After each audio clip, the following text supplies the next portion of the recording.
started this initiative, and it's very nice to have this sport program with Professor Zurina. And also we have a very interesting topic, I think, today, Sharia audit in Malaysia. We'll start a journey today, and we are so excited to take this journey together. Thank you very much, Dr. Kamal. It will be a fruitful program for us, inshallah. And Professor Zurina, thank you very much for accepting our invitation and this program. Floor is yours, Dr. Kamal, please. Thank you so much. So let us start our program with greeting our distinguished participants. Assalamu alaikum wa rahmatullahi wa barakatuhu, esteemed guests and attendees. It is with great pleasure that I extend our warm regards and welcomes to each and every of you to the 4th edition of our Islamic Economics and Finance Talks. And we are honored today to have with us distinguished speaker, Professor Zurina binti Shafii, who is a renowned expert in the field of Islamic finance and economics. Professor Zurina is currently a professor of Islamic finance at the Faculty of Economics and Muamalat, University of Science Islam Malaysia, or USIM, and a research fellow at USIM's Islamic Finance and Wealth Management Institute. Her vast areas of expertise include Sharia compliance audit, Islamic wealth management, Islamic accounting, and halal management. She obtained her first degree in accounting from the University Technology Mara, or UITM, in Malaysia, and later pursued her master's and PhD in Islamic finance from Durham University, United Kingdom. She has also been awarded the ACCA Professional Level Certificate and is a certified Islamic financial planner. Professor Zurina has authored several books related to Islamic finance, including those on Islamic financial planning, Sharia governance and audit, and Islamic accounting. She is also actively involved in delivering training sessions on Sharia governance and audit, Sharia risk management, and Islamic banking, finance and accounting fundamentals, and also advanced modules to a variety of organizations. Her training sessions are organized by esteemed training providers such as Asas, IBFIM, Belief, Amani Academy, and Muamalat Interactive Game Training and Consultancy, MIG Training and Consultancy. Furthermore, she is deeply involved in consultancy and advisory works in the areas of Islamic banking, finance, and takaful. She is also one of the founders of a series of Muamalat interactive game, MIG board games, such as Industry MIG, Community MIG, Halal to You, and mobile apps, which are useful learning tools for financial literacy, Sharia contracts, interactive learning, and halal management. Maybe here I need to highlight that inspired from the MIG Muamalat interactive game developed by Professor Zurina Shafii and her team in USIM, we have also developed Karatay interactive finance when we have our guest lecture or postdoc of Dr. Shahida Shahwan from USIM last semester for 6 months, and she was also our distinguished invited speaker for the International Islamic Finance Talks #3. Well, today we have the privilege of hearing Professor Zurina speak on the development and progress of Sharia audit in Malaysia, and we are looking forward to an enlightening session that will provide valuable insights into this crucial aspect of Islamic finance and economics. And this topic is maybe one of the most important topics today in Turkey, and we need to learn a lot from the Malaysian practice. So once again, thank you all for joining us today, and we hope you find this session informative and insightful. And without further ado, I want to give floor and welcome Professor Zurina with her presentation. Welcome, Prof. Thank you so much again. Thank you. Thank you very much, Dr. Kamola, for the kind introduction. Assalamu alaikum wa rahmatullahi wa barakatuh. I'm very honored to be part of the journey with the program that you and Dr. Hussein have curated for the audience in KTO as well as the audience from all over the world. And with the sharing, I guess, the discussion for us is to look into the development of Sharia governance and audit in Malaysia. But I believe, the development of Sharia governance and audit is happening all over the world at different level of growth and development. But everyone now are talking, are linking each other to learn from one another, and because like you say, the development of one of the country or one part of the world is quite different from the rest of the world. So it's now the time, and for that is the hikmah for the learning on the practice of Sharia governance and audit. As we inspired for some time, the Muslim world has inspired or have committed ourselves to offer or to make available to ourselves the Islamic financial services. And as you know, it started in Egypt, and then Malaysia adopted its saving initiative in Tabung Haji, and then I think the same also happening in Indonesia, in Turkey, for that matter. So with our promise, with our commitment to offer the Sharia compliance services, then it's inevitable that we need to deliver, or we need to adopt the Sharia governance, and post to that the Sharia audit. Because if we say or promise ourselves that we would like to deliver all the Sharia compliance services, but then we don't do or perform check and balance, then something that we do may be unchecked. So they will, as human, they are we are prone to errors. So that's why we need to have check and balance in form of Sharia audit exercise. Okay, so inshallah today, I will go through, some aspects of Sharia governance and audit. So my presentation flow, inshallah, I will share a little bit on the Sharia governance in terms of the legal guidelines and the best practices. When I say legal guidelines and best practices, then I will review what's happening all over the world with regards to the guidelines and best practices, so that the participants today, inshallah, could imagine or could relate what is the state of situation, the situation in one country or the other, so we can kind of map ourselves where we are, and we could inspire to what we would like to adopt in the future. Okay, so the legal guidelines, I will do that, and then I will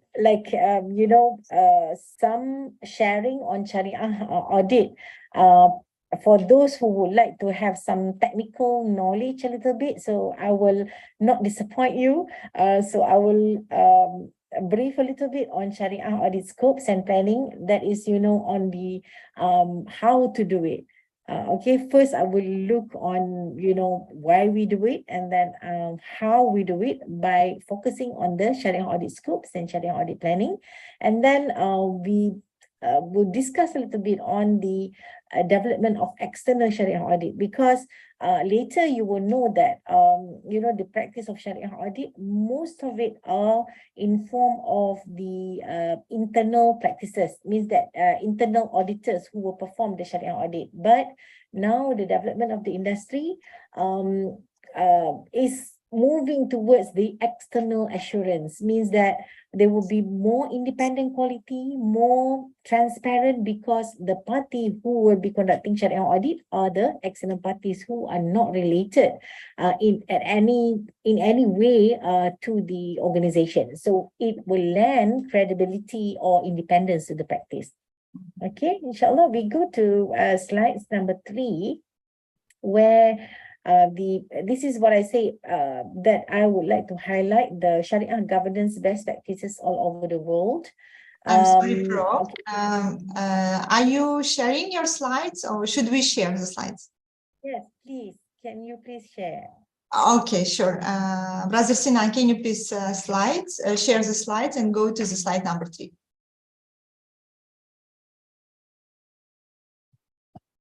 Okay.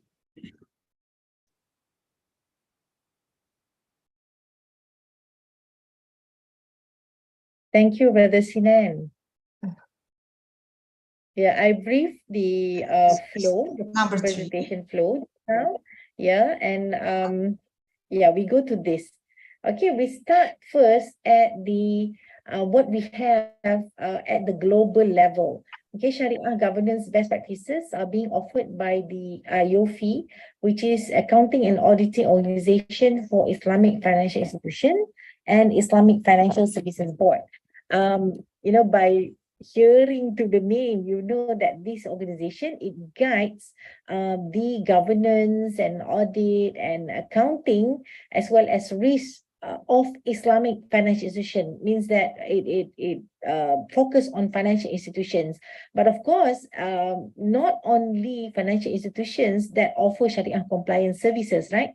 Like in Malaysia, I mentioned that we have Tabung Haji. I mean, it's a saving institution, but it also do other activities, like it provide the real property business and plantation business and so on. And I believe this is the same about the establishment of Sharia compliance institution in Turkey. Maybe later Dr. Hussain and Dr. Kamola could share, other than banking institution or other than participative bank organization that are offering Sharia compliant operation.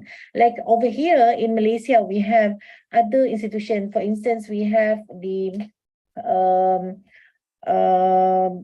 organization that, for instance, manages the retirement fund. Okay, that retirement fund, the Islamic fund section were established sometime in the last few years, so that they also promise for Sharia compliant business.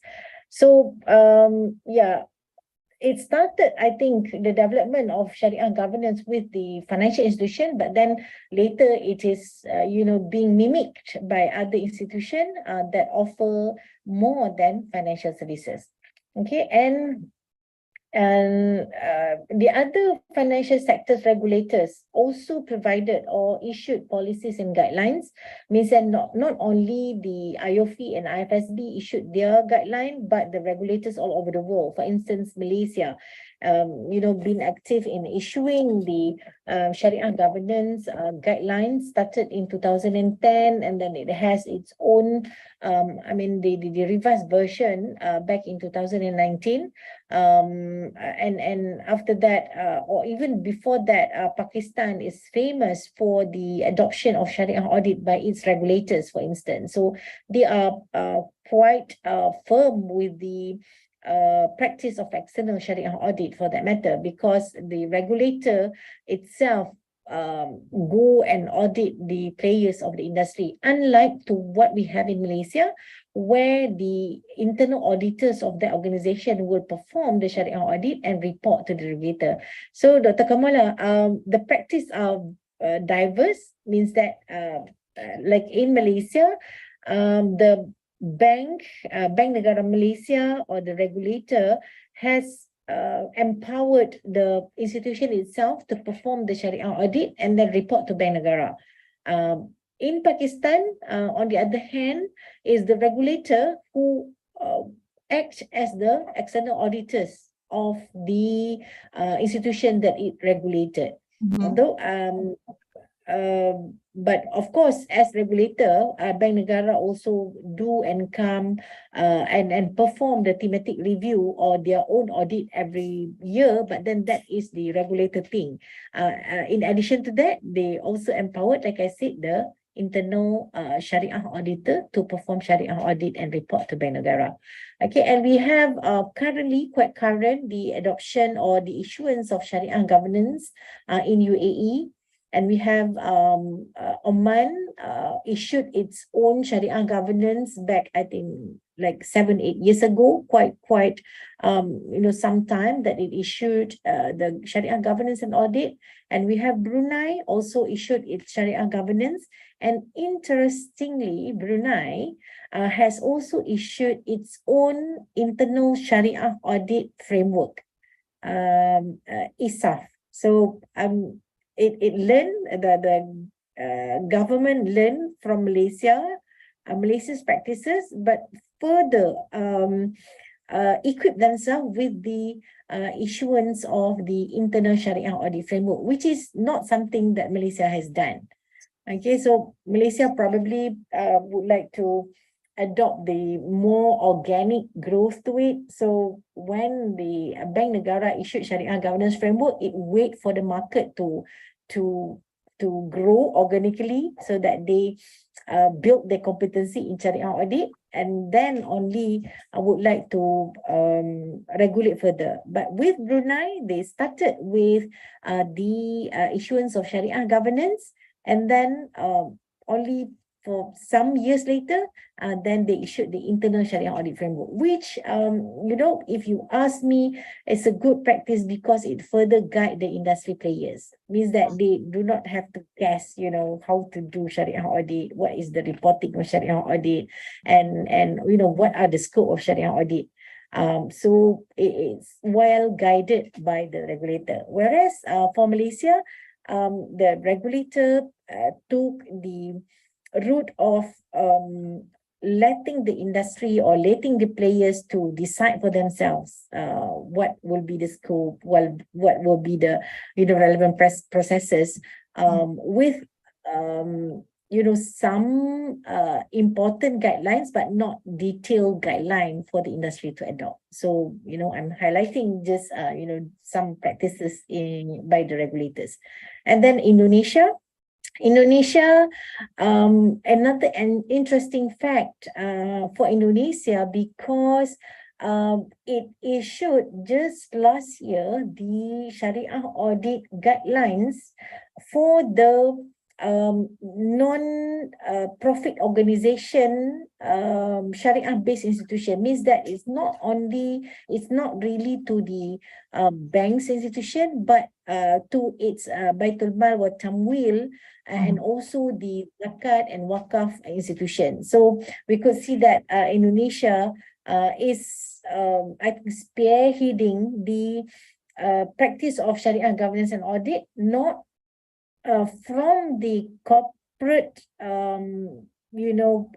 banking side, but from the sector of non-bank financial institutions that also offer the zakat and wakaf, or that provide wakaf and zakat institutions. So we could see that introduced transparency, performance indication, as well as more accountability of the zakat and wakaf institutions, which is something that is needed in the Muslim world right now.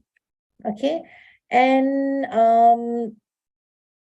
we have the Sharia governance best practices that were issued in other Sharia-based sectors.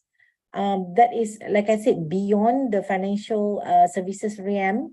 We have the MS 1900-2015, which is the certification for Sharia-based quality management system. It's not really on financial services, but on the management of any institution that offer Sharia compliance services. So this is something that is global as well, where it is offered by the Malaysian standard, but we also have the international practices where the other part of the world, the players of the other part of the world could also adopt the Sharia-based quality management system.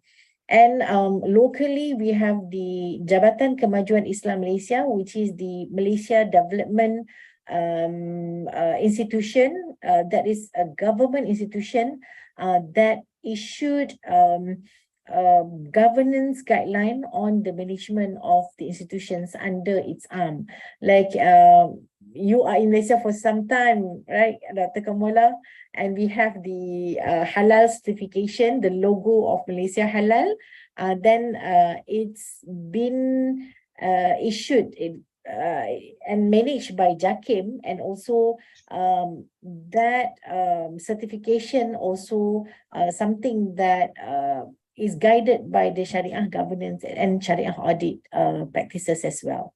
Okay, Tabung Haji also has its own framework because it is not a financial institution per se, but it has its own governance, it has its own act, so that they begin kind of adopt what that has been issued by Bank Negara, and also what is being practiced in the financial services industry. Okay, Tabung Haji. Okay, so we have the also some guideline by the internal audit practices, where we call that as the guidelines for internal audit effectiveness, or internal audit framework that look into the audit effectiveness, and this is championed by IIA. International Institute of Internal Auditor Association or establishment that provide the guidelines on the audit effectiveness. And as you and everyone could imagine, the Sharia audit is not a standalone practices. It also guided or stand guided or learn from the other guidelines issued by the international organization as well. So this is where the IIA is inspiring the practices of Sharia audit by, when we look into the GIAF, which is the guideline of on internal audit frame effectiveness. Okay, and in addition, we have our own local what we call act that guides on the Sharia governance as well as Sharia audit, which is Islamic Financial Services Act 2013. And I guess, Dr. Kamala, for the participative bank, the practice is being guided by Act of Law.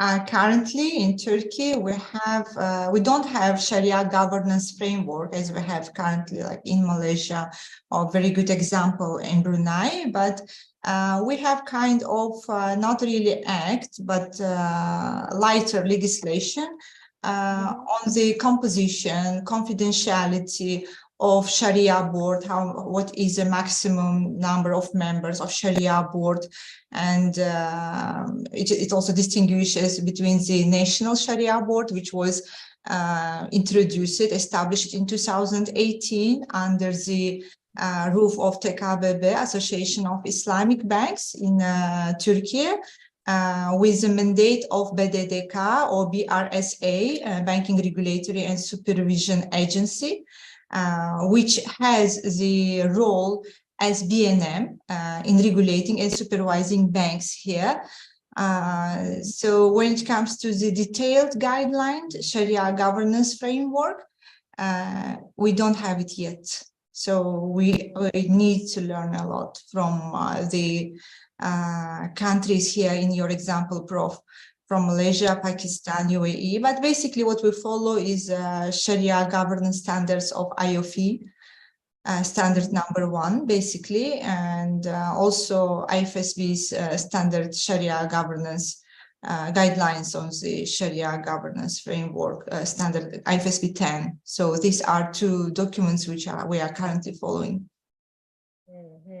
MashaAllah, and that shows, when one jurisdiction offer guidance on Sharia governance or Sharia audit for that matter, it doesn't only benefit the people of that jurisdiction, but, as the Muslim Ummah, we could see that we could learn from each other and Sure. you know, and prosper together. Like, you know, what Malaysia has done also, we have learned from IOFI, and then of course with the local flair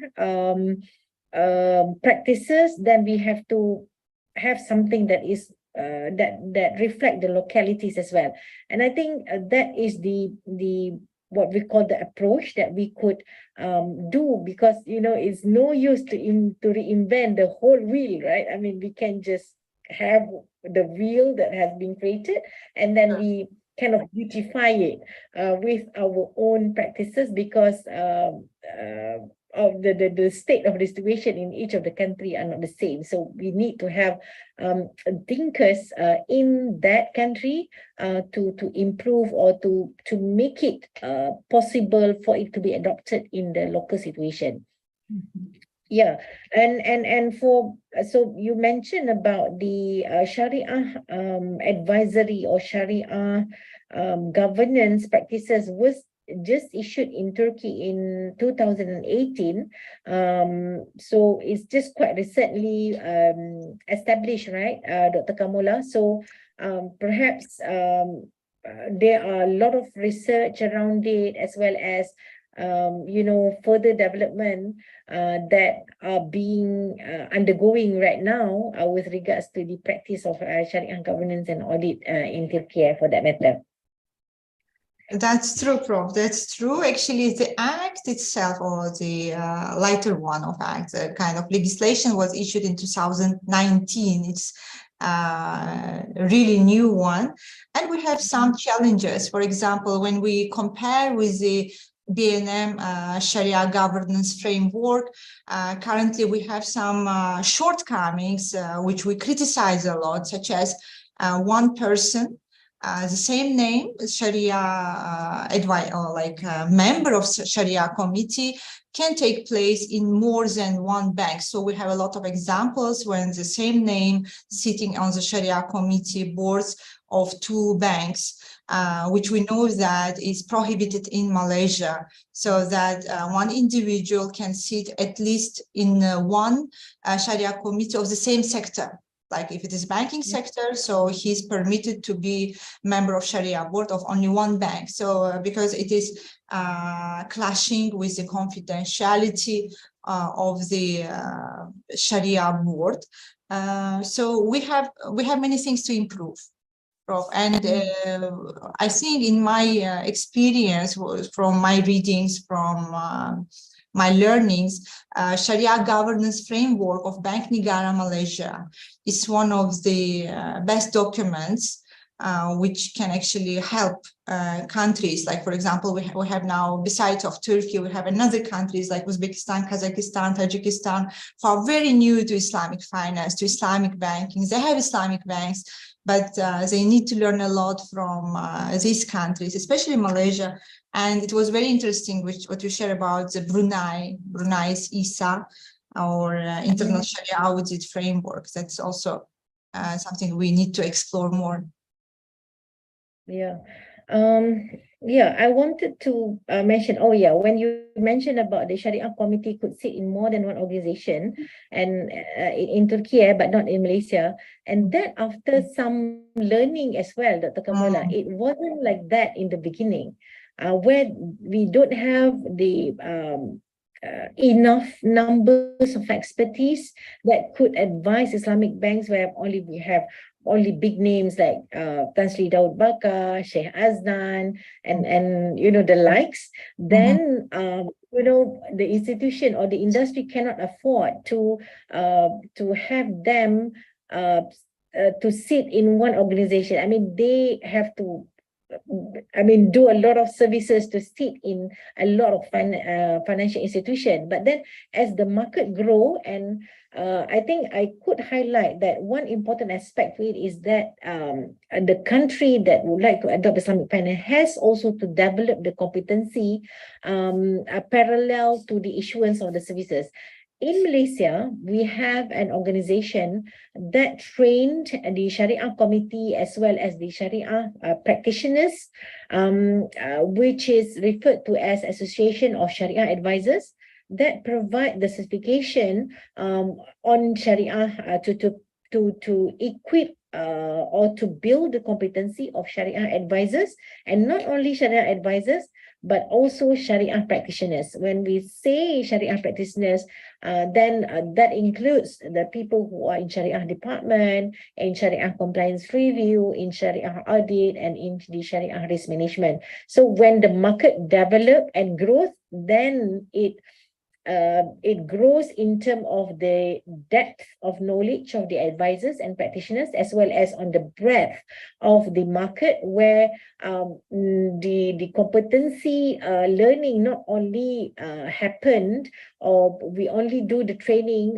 provide training to Sharia committee, but also the rest of the practitioners. Because as you know, the players in the Islamic banking industry or the participative bank industry, they have to speak with each other, so they have to speak in the same language. If only Sharia committee who understand the operation, but the Sharia function, the other Sharia function, are not able to understand or not able to translate what is the inspiration or aspiration of the Sharia committee, then the practice wouldn't be as perfect as when everyone are talking the same language, so that we could really deliver the Sharia compliance services that are delivering good values to the users of financial services. Or for that fact, the Sharia compliant organization that also offer non-financial services, that offer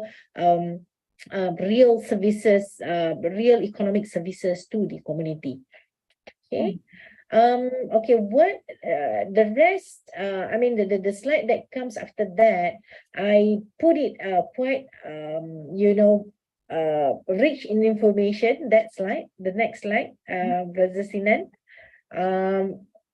Some detailed information about what is the relevant governance standards that was issued by the two organizations. Dr. Kamala mentioned that Turkey inspired with the guidelines that was offered by IOP as well as FSB. So this is the full list of the governance guidelines that we inspired from and adopt as part of our governance and assurance in the practices. As not all countries are using the standard by IOP and FSB, it's not a compulsory adoption, but then we benchmark ourselves with this standard, so that we'll be able to have good practices or benchmark practices with the rest of the organization with the rest of the world. Okay, so just I don't want to explain everything, but then these are the governance standards. GS means governance standard for Islamic financial institutions. So these are the guidelines that was issued by IOP, including, okay, if we look at the GSIFI number 9, 1 to 8 is a lot about the Sharia Supervisory Board, but if you look at the GSIFI number 4, it mentioned Sharia Audit and Governance Committee. So part, in addition to SSB, then also the practice of Sharia Audit. And if you could see, GSIFI number 9 is about the Sharia compliance function, which is the practice of Sharia review. So these standards issued by IOP focus to each of the Sharia function in the organization. So it take care the governance requirement. It provide the guideline for Sharia committee, for Sharia compliance officers, for Sharia audit practices. Yeah, all that function that deliver the Sharia compliant services. Okay, for IFSB, it issued the standards. Here, when we would like to focus on Sharia governance, so IFSB issued IFSB 1 with regards to the principle of risk management, IFSB 3 on the corporate governance for Islamic financial institution, and IFSB 10 focus further on the guiding principle on Sharia governance. 3 focus or looks at the corporate governance, 10 looks further into the Sharia governance. And also with regards to the risk management, again, it guides the practice of stress testing for institutions offering Islamic financial services. So that is with regards to risk management. Okay, we move to the next one. I would like to highlight what we have in Malaysia. So in the Islamic Financial Services Act 2013, the Sharia governance and compliance. Okay, next one, Brother Sinan. Next slide. Yeah, these are the divisions that look into the aspects of the operation on the governance and assurance. Division 1 require or guides on the Sharia compliance, means that, you know, the institution that offer Islamic financial services have to deliver that promise, or else you know, there will be repercussion, regulatory repercussion. There will be actions by the regulator, and in terms of fines, as well as even prison to the Sharia governance organs, I mean the board of directors as well as the Sharia committee. That is reflected in Division 1. And for the Sharia requirement on corporate governance, it is reflected in Division 2. Division 3 express about the audit on Sharia governance, where it's being guided by the act that the Sharia governance of the institution stand to be audited, either by the internal Sharia audit practices or the external Sharia audit practices. Okay, so this is kind of, you know, a section that is being referred to, and then it actually open the gate for the practices of Sharia audit, both internal and external. So it kind of opened the market where the auditors, the conventional auditors who audit the financial statement,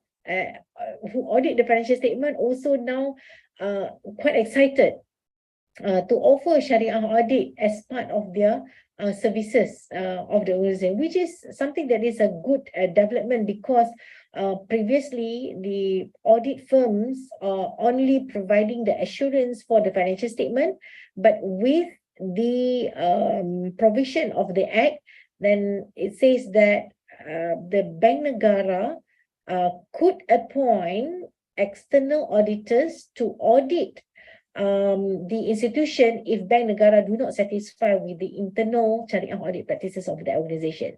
So that opens, like I said, the industry of the external Sharia audit.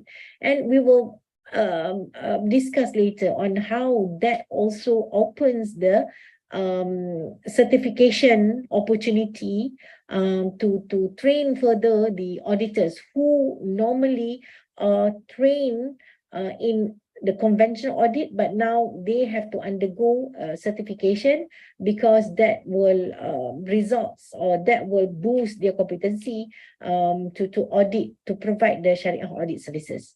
Because, you know, if they don't learn further, if they only learn the conventional audit, then probably they are not fit to perform the Sharia audit. So thus the birth of the new certification in industry, where in Malaysia, the Islamic Banking and Finance Institute of Malaysia, in collaboration with USIM, has come up with a certification to train the auditors, including the external auditors, to be able for them to be certified as the Sharia auditor. So that opens the market for the practice of the Sharia audit in financial services as well as the non-financial services.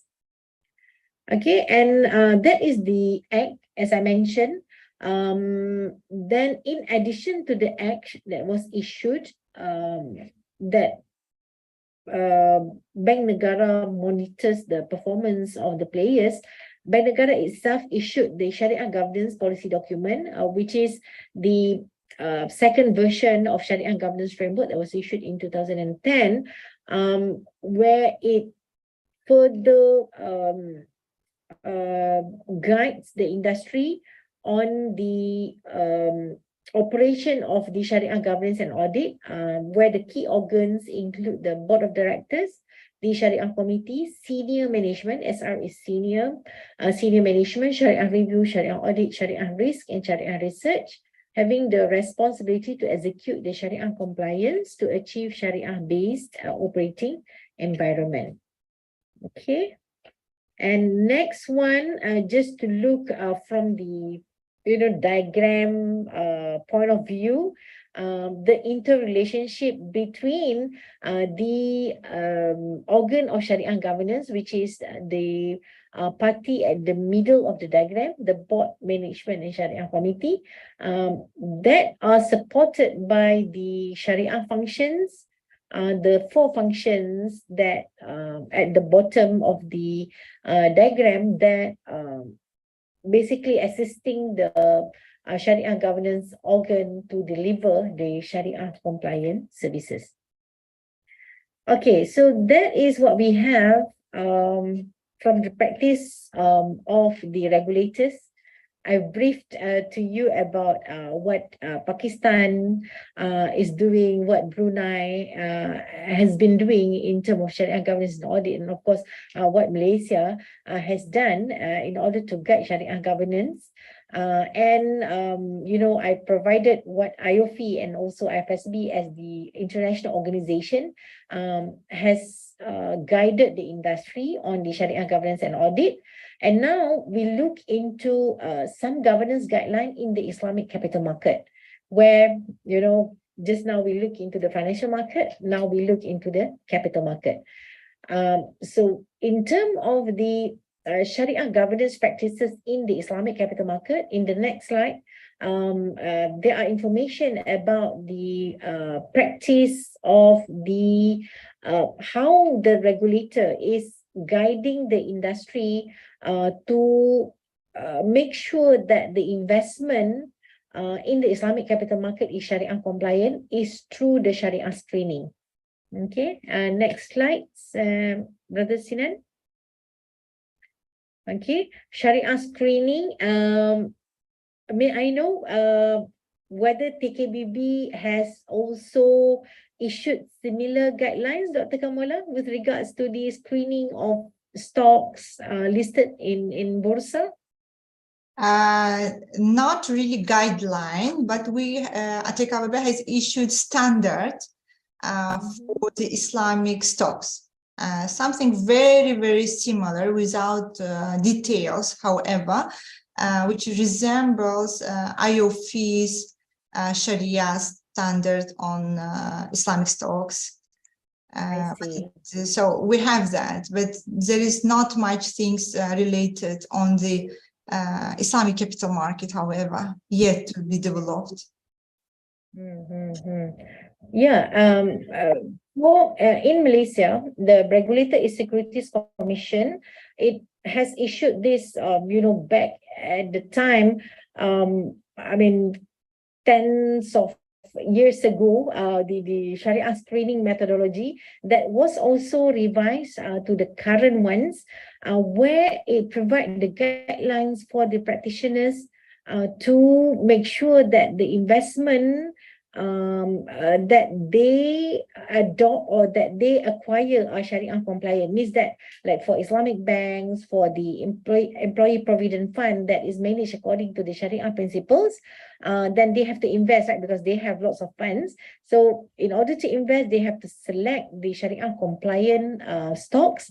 Then the Securities Commission issued the Sharia screening methodology, where it has two portions to it. First is the business activity benchmark, where we have the 5% benchmark. This is for serious consideration, means that riba, gharar, and maisir. riba gharar maisir element shouldn't exceed 5% benchmark from the total turnover of the company for it to be Sharia compliant stocks or securities. And 20% benchmark is for the mixed rental, and this is usually applicable to the hotel and hospitality industry. This is mixed rental, as well as the rental of the commercial building as well. So the mixed rental means that the whole area, 100% of the rental area or area to be rented, the non-compliant business that are renting the space cannot exceed 20%. Because we have mixed community, as you know, in Malaysia. It's not only 50%, 60% are Muslim community, the rest are non-Muslim. So we have to cater for the needs of non-Muslim as well. So we allow for 20% mixed rental activity. And maybe if Turkey would like to later issue the Sharia screening quite in detail, maybe the percentage wouldn't be the same, because, the dynamic of the country are different, where, higher percentage of Muslim population, that form Turkey population, for instance. Okay, and the second aspect to the Sharia screening is the financial ratio benchmark, where the cash over total asset and as well as debt over total asset shouldn't exceed 33%, which is 1/3 of the total asset. So because cash and debt attracts interest, so the limit to cash and debt over total asset shouldn't be more than 1/3 percentage, okay, or 1/3 fraction. But if the debt instrument in form of sukuk, then it's okay. So it can be more than 1/3. What we are talking here, 1/3 is the conventional what we call debt facilities that is being held by the institution. Okay, and in addition to that, I should highlight as well that Islamic capital market are also being guided by the Securities Commission with few issuance of the governance guideline on the role of Sharia advisor. Okay, because we have similar role of the Sharia committee in bank. So in Islamic capital market, we have Sharia advisors.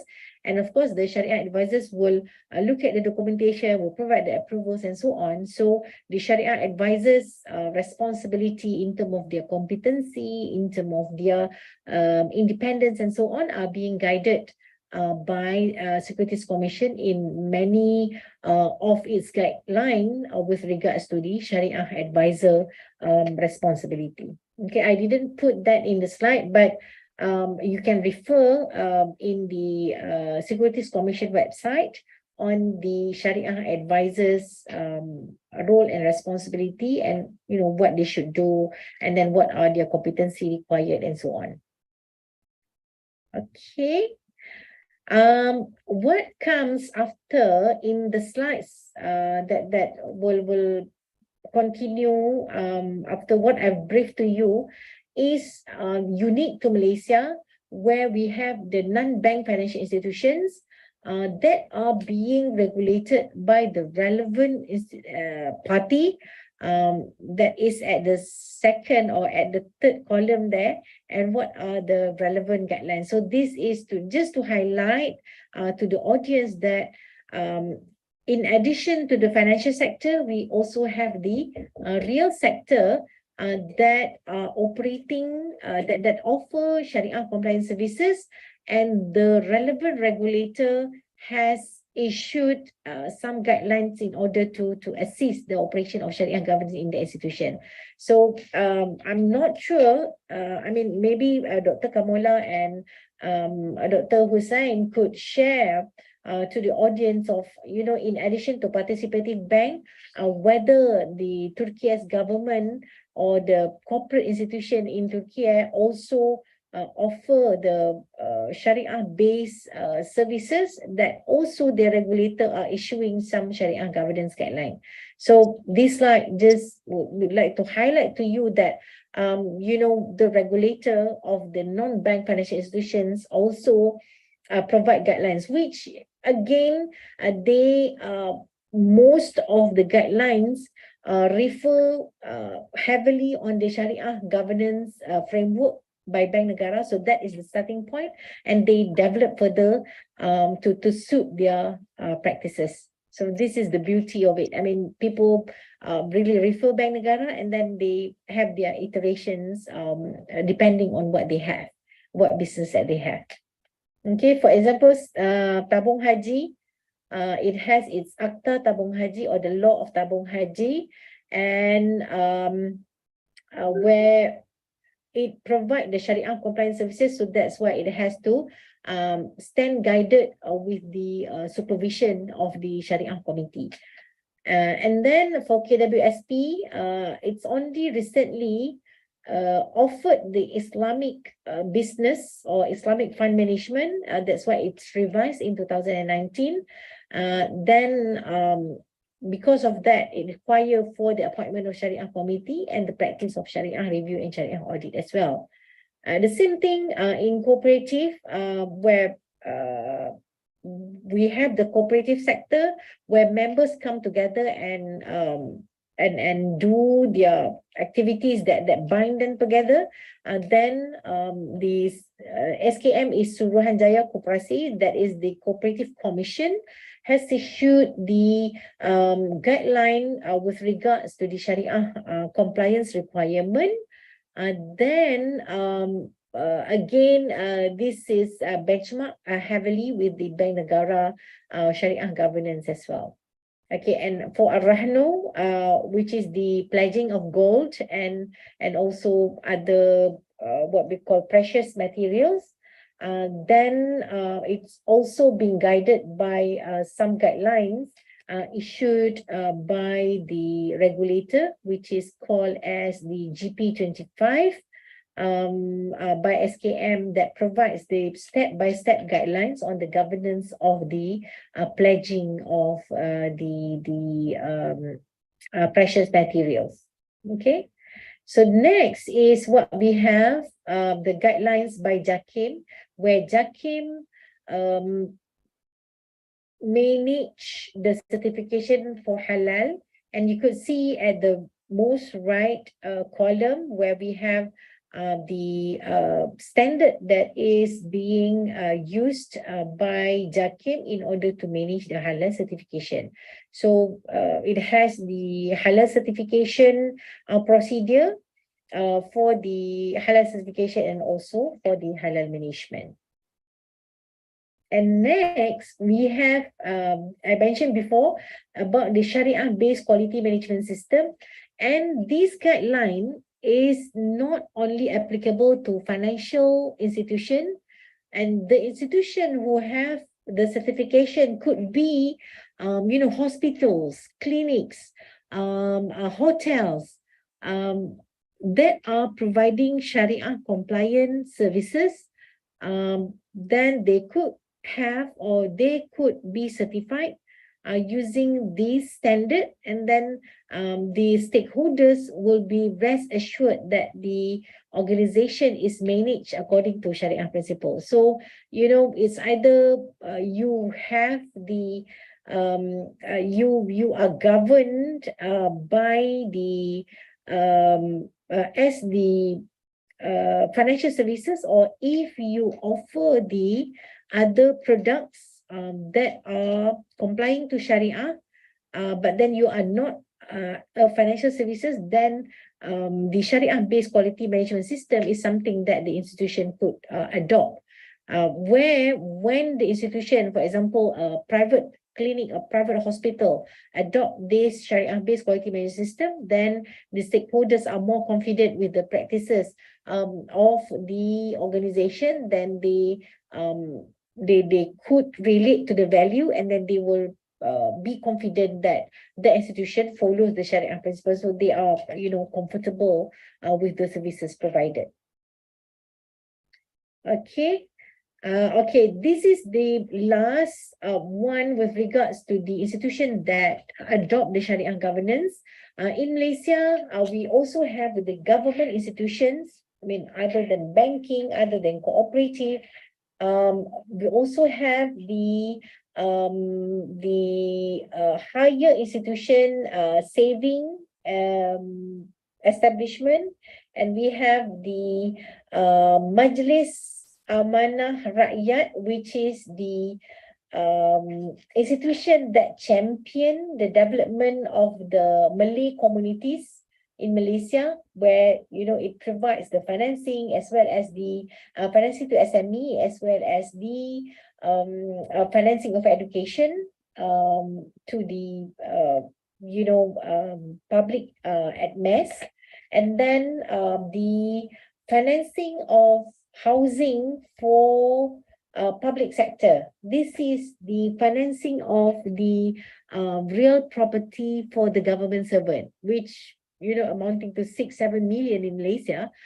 So the government decided to offer the Islamic mortgage financing to the government servant. So this is the initiative of the government. And then Ministry of Finance also are responsible in the issuance of sukuk and so on. So they also, the ministry also are bound to adopt the Sharia governance practices. So in khulasa, Dr. Kamala, in conclusion, the governance and audit practices in Malaysia are not only happening in the financial sector, in the Islamic Bank in Takaful, but but also in the institution that offer real sector services that offer various Sharia compliance services to the public. So it's either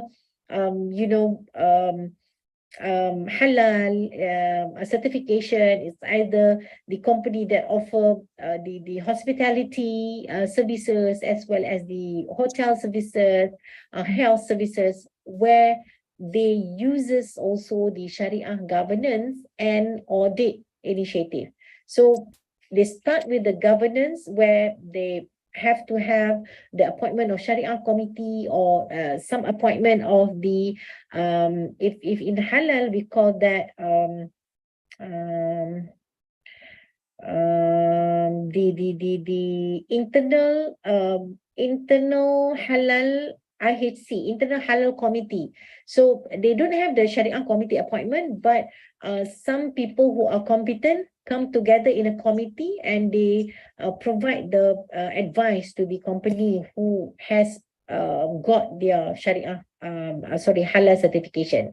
And the same with the management from Islamic perspective. It's either they appoint the Sharia committee, or they have their internal committee to manage the affairs of the Sharia compliant business. So if there are some contradictions, then this committee could advise, and by extension, then Sharia compliance audit and audit also will be conducted in the practices, so that the Sharia compliance requirement are being observed at all times.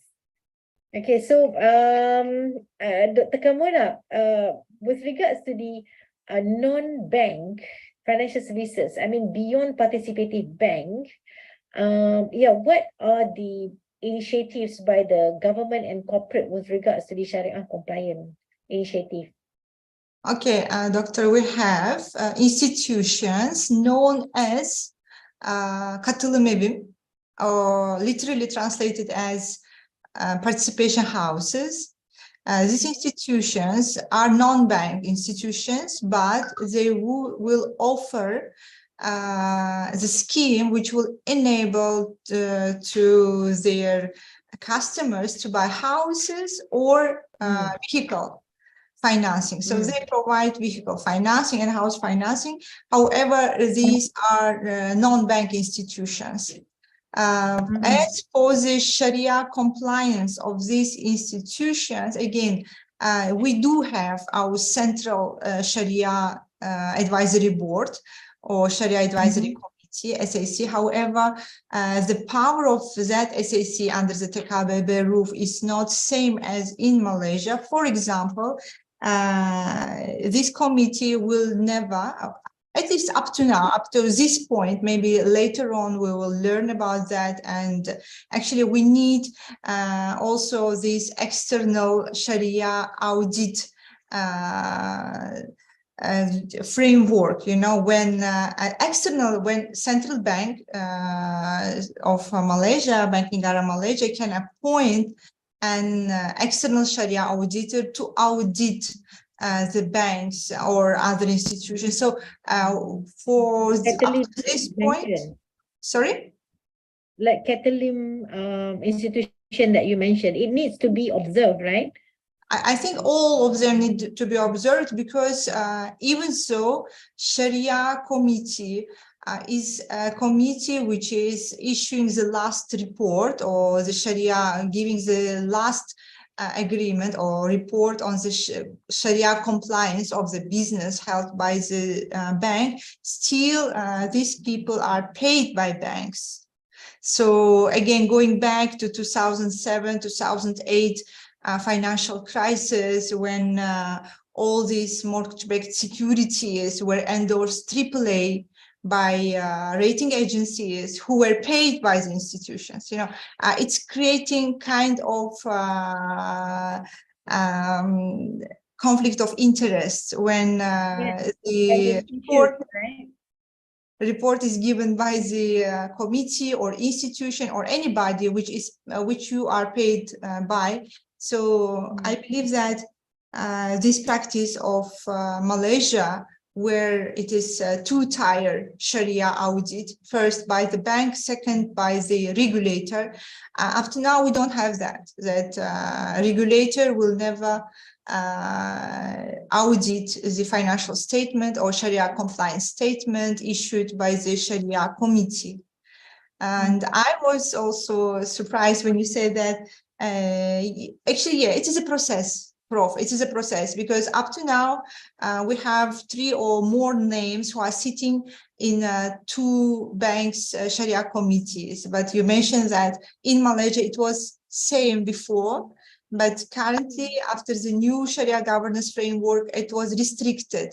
So it is again, it is a process, and I believe that as time passes, with learning best practices. But again, Malaysia is a unique country which is leading in Islamic finance. So I believe that no need to, as you mentioned, reinvent the wheel, and we can adopt the best practices. No need to wait that this conflict of interest will again arise. Rather, we can adopt now what we have. So it should be enhanced, improved, because Sharia audit is, in my opinion, is one of the most crucial components of Islamic financial system, because it will ensure that basically IFI, Islamic financial institution, is acting, offering the products which all its businesses and operations are in line with a Sharia law.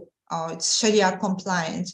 So we need to give a lot of attention, and actually, it again comes to the education, because when we look now today, most of our Sharia auditors or individuals who are sitting on Sharia committees are basically from the theology faculties. They are theologists rather than experts in Islamic finance together with Sharia law.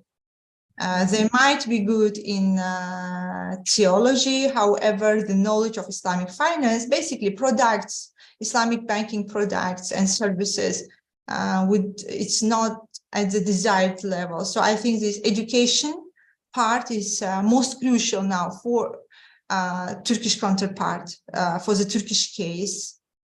Hüseyin Hocam, anything you want to add here? Because this topic is very, very important topic for the Turkish economy. And Prof, before Dr. Hüseyin starts to talk, if we are not referring to slides, can we please off slides so we can view each other? Yeah, basically that are the ones that I would like to share for today. But yeah, there will be some conclusion about the further development of external Sharia audit, as you mentioned, since you mentioned. Yeah, I will wrap up later, but I'm finished with the slides. Okay, Brother Chiman, we can off slides. Dr. Hussein, the floor is yours, please. Thank you very much. Thank you very much, Dr. Kamola. And thank you very much, Professor Zorina. It was very nice and very knowledgeable meeting. Thank you very much, because as Dr. Kamola mentioned, Sharia audit and Sharia governance is very important for economy and Islamic economies and finance sector for IFIs and non-IFIs also. So we have to take some progress in this regard, and our TKBB and the other some regulations are bringing out, and more we are developing our Sharia governance style, but we have to learn more experience from the other countries. For example, the Brunei example or the Indonesian example, especially you have mentioned that Indonesia started last year and that they are developing these standards. Also, Malaysia have a good effect on these standards, and this was a good opportunity. You have mentioned about Sharia-based quality management systems, and quality management systems is very important. Maybe we can start from this perspective, because of course we have some needs for Islamic financial institutions, but regarding the others, for example, non-financial institutions, especially for example, halal certificate, we have some standards. For example, OIC brings some standards, and Meteorology Institute's CIMIC for these standards. And in Turkey, we are using Turkish Standard Institution using these standards also. But we are not taking a holistic way for making a quality management system. Because if we take a quality management system, we can take a satisfaction of the consumers, continuous improvement, standardization, risk management, regulatory compliance, employee engagement, and lots of things we can talk about quality management systems. So I think it's very crucial to take Sharia-based quality management systems and all over the world, not just in a case from Malaysia, a case from Brunei, a case from Indonesia, but for a holistic way, we have to take some quality management system. I think it's very important, and this is a very good role. I hope these programs, TOTS programs and the other programs will bring some good new ideas to our audience, for our students and for our researchers, and especially hope we have to make some collaboration regarding these issues. Thank you very much. It was very nice. Maybe we have some more questions, but I want to take here like this as highlighting some issues, and I'm giving floor to Dr. Kamal again. Thank you. Thank you very much, Dr. Hussein. And Prof, the floor is yours now. We can continue. Yeah. The most important aspect, like you mentioned, with the practice of Sharia audit is that it provides the check and balance. Because, you know, when the Sharia committee provided its opinion, then it is not proper for the Sharia committee to conduct the audit, right? So it has to be an independent person, and the independent party has to be fully trained to do it. So there's the need for certification. And realizing to that development, I mean, we have trillions of, size of the market of Islamic finance all over the world. So realizing that the IOFI and IFSB came together to issue its exposure draft, they together come and issue exposure draft on revised Sharia governance framework for institutions offering Islamic financial services that require external Sharia audit exercise. I mean, previously, it's kind of something that is mubah to do. I mean, it's not something that is compulsory for organizations that offer Sharia compliance services to adopt external Sharia audit. But then these two giants of the Islamic banking and finance institution, when these two big brothers come together and say that the external Sharia audit practices is something that organizations should do, then we could see the regulators all over the world catching the importance of it. And from that, what we call working group, because we know from the industry, that the regulator in each of the market that offer financial services, Islamic financial services, are now talking about making it compulsory for the institution to be externally Sharia audit. So this is a development. But then, I mean, this is something that is positive, that we are confident an external party going to Sharia audit our organization. But the challenge remains on the competency of these Sharia auditors. IOFI has its certification on certified Sharia advisor and certified Sharia auditor. But then, as the guideline provider, then they offer the certification, and not all how to say practitioners all over the world could use the model of IOFI. So I think it's the time for the regulator in each of the country to think of what their Sharia auditors should be trained, what are the elements that important for their Sharia auditors to be trained, unique to the requirements, so that the Sharia auditors could perform their job well. I mean, we could start from what IOFI has, and then start from there to look into what the requirement of the internal market, local, national identity that we have, and then train our Sharia auditors, whether it's internal, whether it's external. But then, like I said, the current trend now, that there will be more push pressure of the regulator to make the external Sharia audit compulsory, because of these two big brothers has come together and provided or issued their exposure draft.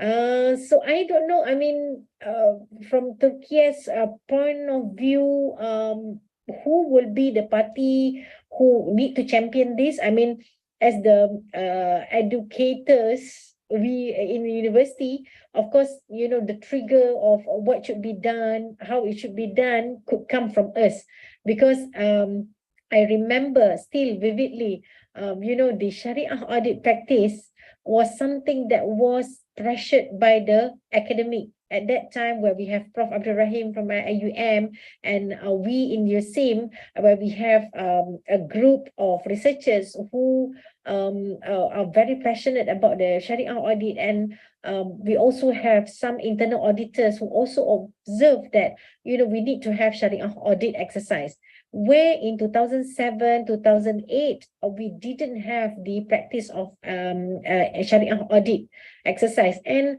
learning from the pressure, or listening from the pressure of the industry and academic at that time, the regulator responded and issued the Sharia governance framework. And, we cannot undermine our power as the academic, because, we do the research, and we look into the performance of the Islamic Bank and performance of the governance, and we know what are the issues of ethics and performance. Then our role as the academician to do the research, as well as the networking, as well as the learning from the industry, that what makes the output from the academic are being sought after in the industry, because of the good collaboration, or good networking, and we are talking with each other. So yeah, some motivation perhaps to the for academicians. That's really good motivation, I think, Dr. Kamala. It matters, because people may say that academics just talks moon and sun, but for this, the case of Sharia governance and audit is not the case. It's the academicians' work that really are charting the development of Sharia audit in the case of Malaysia. So I think that is what I would like to highlight on the current trend on the Sharia audit, where the external Sharia audit is coming for sure to the market, from the move of the IOFI and FSB. So the regulator from all over the world are starting to have their own working group and so on. So the industry should be preparing themselves to be externally audited. by the external parties. Actually, it will serve the transparency of the reports published. Prof, now coming to education, maybe we can slowly move to Q&A. Coming to the education, at USIM, do you have a program or course on Sharia audit for your undergraduate students? Yes, we have offered a Sharia audit course. We started as a course in 2010. Like I mentioned, we started the research on Sharia audit in 2008, 2009. So 2010, we came up with the course, we call it At-Tarqiq Al-Shar'i, that is Sharia audit, to our students of the program. I mean, regardless of the program, whether they are in accounting, whether in muamalat, they are in corporate relation, they take the course. And then from there, you know, again, this is the power of education. The alumni of USIM who now at the time are working in the industry, you know, they could deliver well because what we taught in the course was on the assurance and review for all of the Sharia governance organ, means that they know the ecosystem and they could understand the governance and they could provide the check and balance of the practices of Islamic banking. Then they became sought after by the industry. So I think that is really the starting point on, you know, the development of the Sharia assurance in Malaysia, where, you know, prior to that, there were research, but then not much of the action. Means that the leaders, the practitioners in the industry do not really know how to technically conduct Sharia audit. But then with the training provided in that course, then, you know, they at least have the basic foundation on how to do the Sharia audit. Albeit, you know, at the time, the what we covered in the course is quite basic, but then, you know, it's better than nothing. It's better than, you know, just talking in research. Then after that, few years after, then we have the industry collaboration with Bank Muamalat came up with, we designed a training for practitioners. This is, I think, one of the important milestone for the industry, because from the establishment of that training grant, we received a grant, and then we designed the Sharia audit training program with the practitioner. This is what I said before, the collaboration with the industry. When academic is talking with the industry need the expert in Sharia audit, but they don't really you know, have time to do the research, and they engage with the university have the input from the industry, and came or you know, we gave birth to the Sharia audit training at that time, probably circa 2015. And then you know, realizing on the potential, after that we came together with IPFIM as the institution that offered training and certification to come up with a proper certification on Sharia audit, which is you know, accrediting as well the international practitioners. We have the participants from Brunei, we have the practitioners from Indonesia who are taking the course, which is a certified course. So the leavers from the program could become the internal auditors, internal Sharia auditors, as well as the external Sharia auditors. So Dr. Kamala, the lesson you learn is don't start to ask about certification on Sharia audit, or else I will not stop talking. So, but yeah, that is the, you know, development of. Actually, I know the content of this program, and now, like for the listeners or for our subscribers who will be watching this program later from the recordings, again, asking about this Sharia, certified Sharia advisor program, Prof, Sharia auditor program, is it available online, and how they can, if so, for those who are interested, how they can obtain this certificate? Yeah, most of the program now conducted online, and I mean this is to facilitate the Bruneian participants and other international participants. We could do it either as a public program, where institution from, I mean, participants from different institution could come together, or we could do it as what we call in-house training as well. Okay, and the provider, I mean, the person to contact, or the institution to contact, is IPTIM, because IPTIM is responsible for the marketing of the program. And of course, I could liaise. I mean, everyone could liaise with me to liaise with IPTIM because of the collaboration that we have. So if you would like to find more information about the certification, you could Google CPSA, Certified Professional Sharia Auditor, where we have the 6 modules that you will go through, where it focuses on the Sharia aspects, and then governance, audit, Islamic accounting aspect, which is at the intermediate level.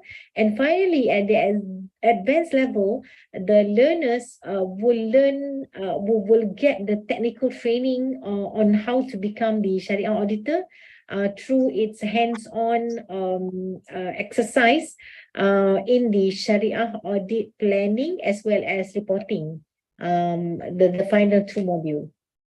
Yeah, I mean, all is available online for you to like provide or do your main reading, and then once you fall in love with it, then I'm the person who you could reach for further information, inshallah. Okay, Inshallah. Thank you, Prof. Thank you very much. And I think, Dr. Kamal, I'm sorry, it's very easy to reach everything. If you want, if our students or our professionals want to take something, some information, it's not very easy. It's not very difficult. It's very easy. They have to contact with Professor Zirina or with us, and so we can gather the information together. And it's not very easy, but Sharia audience and Sharia governance is very important. I think our students have to learn what is this, and also the MBA students have to look at these sections. Thank you. Thank you. Thank you very much. Brother Sinan, any questions from you? For the presentation, I have some questions, but I will later email you, okay? Because this topic is about me. Inshallah, today I will send an email. If you ask for me, it's very good for me.